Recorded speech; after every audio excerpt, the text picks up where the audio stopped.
கூட பிறந்தவளை போட்டு இப்படி அடிக்கிற வெக்கமா இல்லையாடா உனக்கு? நீ எல்லாம் ஒரு ஆம்பளையாடா? நீ யார் அதை கேட்கறதுக்கு? உன் வேலையை பார்த்துட்டு மேல கை வைக்காத. போடா. யார் மேல கை வைக்கிற நீ? போடா. சொல்லிக்கிட்டே இருக்க. யார்கிட்ட? வேணாம்.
அம்மாடி, நான் கொஞ்சம் வெளியில் போயிட்டு வந்துடுறேன். வரும்போது ஏதாவது மீன் கிடைச்சா வாங்கிட்டு வரேன்.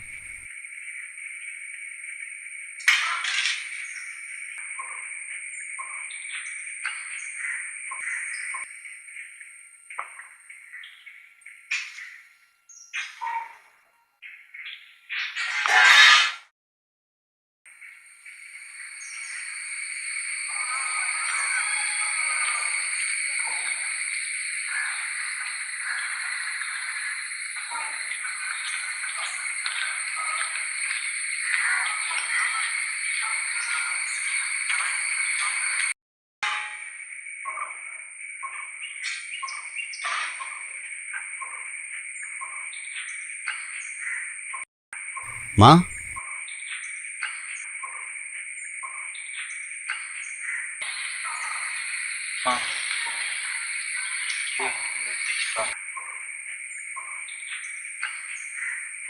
அவ ரொம்ப பாவம்மா. கொஞ்ச நேரத்துக்கு முன்னாடி கூட கூப்பிட்டாங்க. ஓஹோ, கவலைப்படுறதுக்கு எதுவும் இல்ல. டிராவலிங்ல தான் இப்படி ஆச்சு. நல்ல வேளை பெருசா எதுவும் அடிபடல. நீங்க நீங்க சொல்றது நிஜம் தானே? அங்க இருந்தவங்க யாரோதான் என் மொபைலுக்கு போன் பண்ணாங்க. இனிமே எதுவும் பிரச்சனை இருக்காதுல்ல? இல்ல, எதுவும் இருக்காது. எந்த ஹாஸ்பிட்டல்? சந்திரா ஹாஸ்பிட்டல். அது பக்கத்துல தான் இருக்கா? ஆமா, இங்க பக்கத்துல தான் இருக்கு.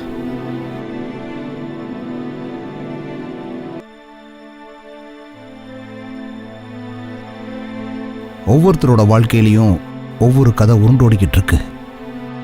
மனுஷங்க ஒவ்வொரு காலடி எடுத்து வைக்கும் போதும் அது எங்கே போய் முடிய போகுதுன்னு யாருக்கும் தெரியறதில்ல. சிலருக்கு அது நல்லதாக முடியுது, ஒரு சிலருக்கு அது தீமையில் முடிச்சிருது.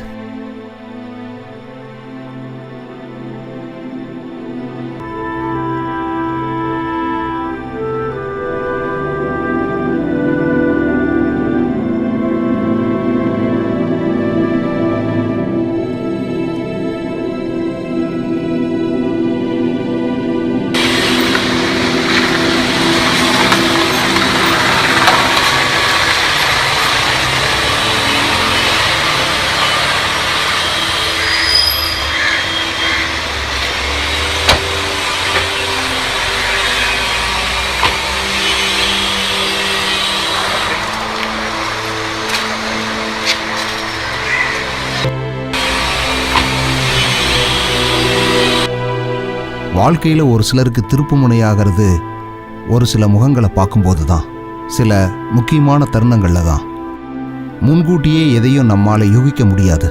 எல்லாமே விதிப்படி தான் நடக்கும்.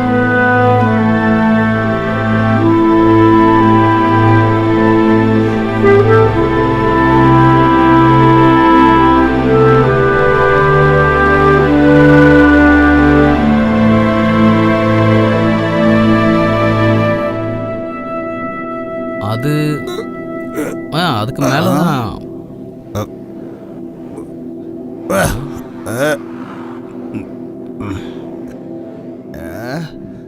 காசு இருந்து நீங்க இந்த மாதிரி கார்ல போவீங்க, நாங்க அப்படின்னு இல்ல. யோ, அப்படி நின்னு கார்ல நடக்கணுமா? அங்க அதே வராது. அப்படியே இரு. அங்கே இரு. சொன்ன அப்படியே இரு. பேச்சோட இருக்கணும். அட யோ, கை வைக்கிற சொல்றது வேலை கேளுயா. என்கிட்ட அங்க போய் வச்சுக்காத. போய் அப்படி. ஏய், நான் யாருன்னு தெரியுமா உனக்கு? தெரியுமாடா? போயா அண்ணா. ஏய், என் மேல கை வச்சிடலடா. ஏய், வாய் மூட மாட்டா? நான் யாரும் நல்லா ஒரு சொல்றேன். தடவை என்னைய எப்படி பண்ற? இவன் போதையை போட்டு வந்தா நம்ம ஊருக்காயா இருக்க முடியுமா? என் ஏரியால வந்து யாரை நிறுத்திட்டு யாரு உழக்க விட மாட்டேன்டா.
ஆகாயத்துக்கும் பூமிக்கும் நடுவுல நாம செய்யக்கூடிய ஒவ்வொரு வேலையும் கவனிக்கிறதுக்கு ஒருத்தர் இருக்காரு. அதுதான் நம்மளோட மனசாட்சி. நம்ம செய்யற ஒவ்வொரு நல்லது கெட்டதுக்கும் அதுக்குண்டான பலனை சாகிறதுக்கு முன்னாடி அனுபவிச்சே ஆகணும். ஏன்னா எல்லாத்துக்கும் சாட்சி நாம மட்டும்தான். அதுதான் நம்மோட மனசாட்சி.